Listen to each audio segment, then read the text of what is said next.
Video lecture में आज आप लोगों के लिए फिर से बहुत ही इम्पोर्टेंट क्वेश्चन आपको इस वीडियो के ज़रिए से मैं आपको देने जा रहा हूं।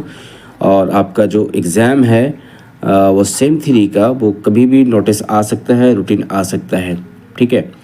और आपका जो मैं वीडियो दे रहा हूँ ये सेक पेपर 1 या फिर आपका पेपर होगा सेक पेपर 03। ये दोनों पेपर का कोड अलग एक ही पेपर है बट कोड डिफरेंट है। ये न्यू एजुकेशन पॉलिसी वालों के लिए है और ये आपका CBCS वालों के लिए है, ठीक है। न्यू एजुकेशन पॉलिसी वालों के लिए 75 मार्क्स का क्वेश्चन आएगा, वो सारे MCQs आएंगे, मल्टीपल चॉइस क्वेश्चन, ऑब्जेक्टिव दिया रहेगा और आपने उसको सेलेक्ट करना सही आंसर को। इसमें 100 मार्क्स के क्वेश्चन आएंगे, MCQs ही आएंगे, ठीक है। तो ये आप ध्यान रखिएगा। चलिए शुरू करते हैं। पहला क्वेश्चन स्क्रीन में आप देखिएगा। आज का क्वेश्चन जो है आपका एक्सेल से रिलेटेड क्वेश्चन हो सकते हैं। पहला क्वेश्चन स्क्रीन पे देखिए, which of the following is a type of chart in Excel. Excel में निम्नलिखित में से कौन सा एक चार्ट का प्रकार है। तो ये क्या है, बार चार्ट है, लाइन चार्ट है, पाई चार्ट है, ऑल ऑफ द अबव है। डेफिनेटली ये सारे के सारे जो है चार्ट का ही टाइप है, तो सारे एक्सेल में यूज़ किए जाते हैं। तो ऑप्शन जो होगा वो डी आंसर होगा, ऑल ऑफ द अबव होगा, ठीक है। क्वेश्चन नंबर 2 में देखते हैं, which formula is use to add values in Excel. चूँकि एक्सेल अगर आपने देखा होगा तो एक्सेल में डिफरेंट सेल्स होते हैं, ठीक है। ये सेल्स होते हैं और इसमें ज़्यादातर जो है डेटा एनालिसिस का काम होता है और डेटा मैनिपुलेशन का काम होता है डिफरेंट फार्मूला का यूज़ करके। तो यहाँ पे सपोज़ आपको एडिशन करना है, यहाँ सपोज़ वैल्यू दिया हुआ है, इतने सारे वैल्यू है और इसको आपको जो है ऐड करना है। तो ऐड करने के लिए आपके पास फार्मूला है जिसमें ये चारों फार्मूला दिया, आपको बताना है कौन सा फार्मूला यूज़ किया जाता है। एवरेज तो नहीं यूज़ किया जाएगा एडिशन के लिए, एक है ऐड है, दूसरा सम है और तीसरा टोटल है। तो आपके लिए ऑप्शन सी सही होगा। सम यूज़ करते हैं और लिखते हैं ऐसे करके इक्वल टू सम और यहाँ पे देते हैं सेल का रेंज, ठीक है। ये मैं पहले वीडियो में बता चुका हूँ आपको, सेल का रेंज, राइट। तो ये आपका sum function is use to find the addition of the values.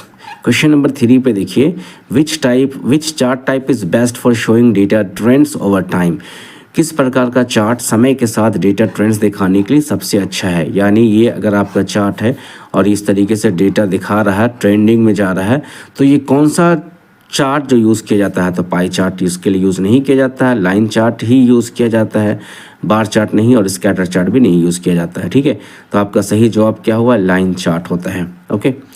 Next question की तरफ देखिए, which function in Excel calculates the average of numbers. अब यहाँ 4 फंक्शन दिया हुआ है और चारों फंक्शन में पूछ रहा है निम्नलिखित में कौन सा फंक्शन संख्याओं का औसत निकालता है, यानी एवरेज निकालता है, ठीक है। अब एवरेज क्या मान लेते हैं, 4 स्टूडेंट का जो है वो वेट इस तरीके से है, ये स्टूडेंट का वेट है और वेट यहाँ पे इस तरीके से दिया हुआ है, ये वेट है।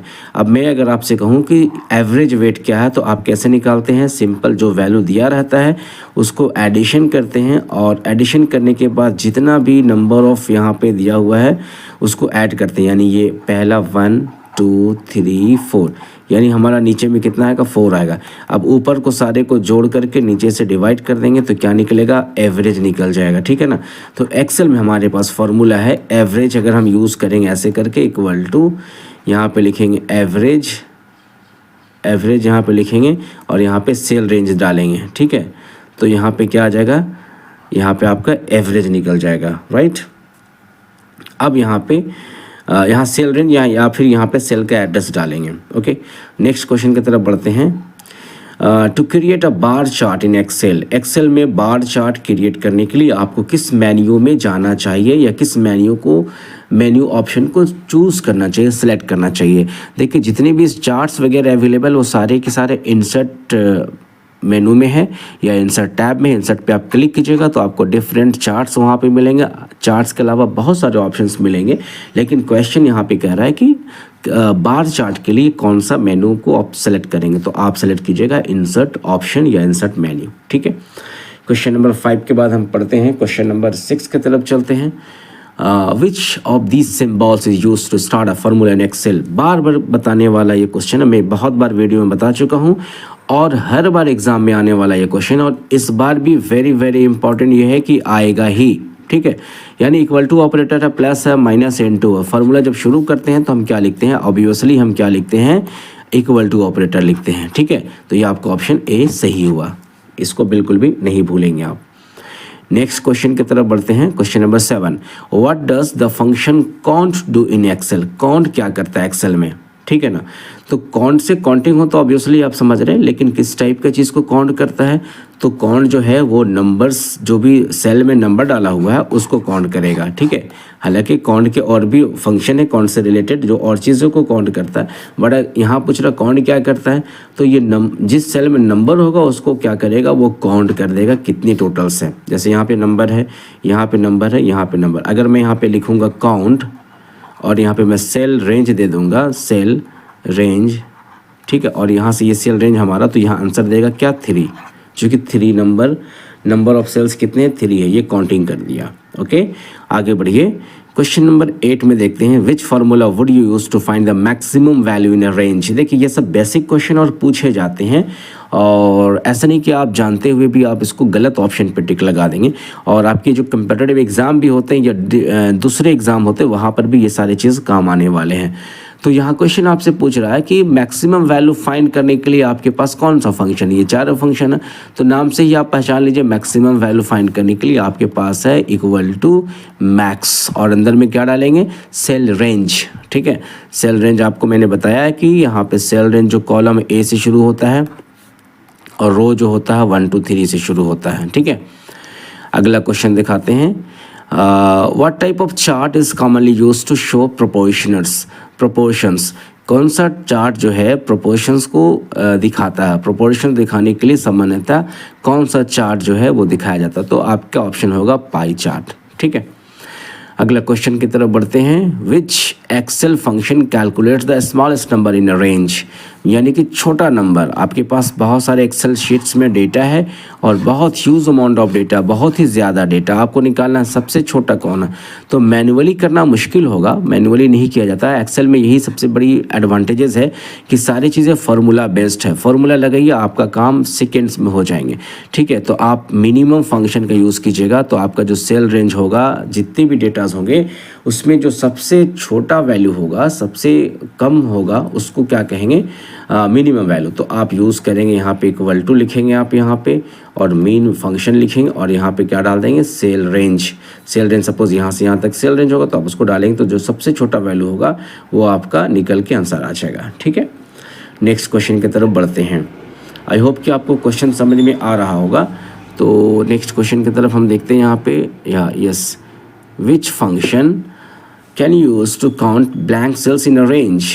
तो ब्लैंक सेल को काउंट करने के लिए कौन सा फंक्शन यूज़ होता है। अभी आपने काउंट तो पढ़ा था, लेकिन उसी को काउंट करेगा जहाँ पे सेल में नंबर होंगे, जैसे 4 3 6, इसको काउंट यूज़ करेगा। लेकिन यहाँ पे ब्लैंक है, इसको काउंट नहीं कर सकता, तो वहाँ पे आप यूज़ करेंगे काउंट ब्लैंक। ये एक फंक्शन है जो कि एक्सेल में फंक्शंस का भंडार है, बहुत सारे फंक्शंस है, बहुत ज़्यादा फंक्शंस है, और फंक्शंस का यूज़ करके हम अपने काम को आसान बनाते। इसलिए एक्सेल आज भी आप देखेंगे तो बड़े बड़े कंपनीज़ में भी एक्सेल का यूज़ किया जाता है। अगर आप एक्सेल में भी करियर बनाना चाहते हैं तो ऑब्वियसली आप बना सकते हैं, इसको समझ सकते हैं, अच्छे से इसको पढ़ सकते हैं, ठीक है।